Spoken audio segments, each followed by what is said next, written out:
Guys আজি মই মানে মোৰ N160 বাইকখনৰ অলপ মডিফিকেশ্যনৰ বিষয়ে ক'ম আৰু মডিফিকেশ্যন কি কৰিছোঁ তাৰ বিষয়ে ক'ম।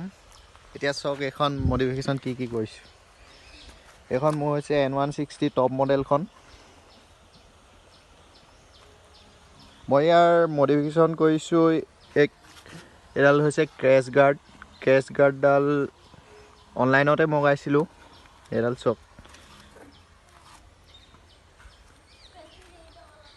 লুকটো অকণমান এনেকুৱা ধৰণৰ। এই ক্ৰেছ গাৰ্ডডাল লৈছিলে আপোনাৰ 2000 টকা। আৰু মডিফিকেশ্যন বুলি ক'বলৈ গ'লে আৰু এইডাল লগাইছোঁ নাম্বাৰ প্লেটৰ ষ্টেণ্ডডাল। এইডাল 400 টকা।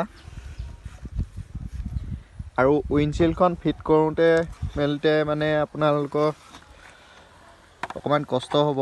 ইয়াত এনেকুৱা ধৰণৰ পাতি এডাল নাম্বাৰ প্লেট লগোৱা ষ্টেণ্ডডালতে এনেকৈ ফিট কৰি ইফালে ৱেল্ডিং কৰি এনেকৈ পাতি দুফালে দুডাল লগাই পেলাই এনেকৈ উইণ্ডশ্বিল্ডখন ফিট কৰা হৈছে।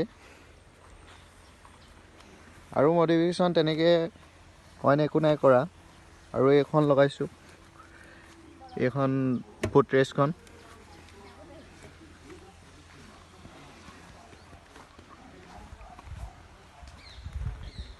বাইকৰ লুকটো চাওক এতিয়া।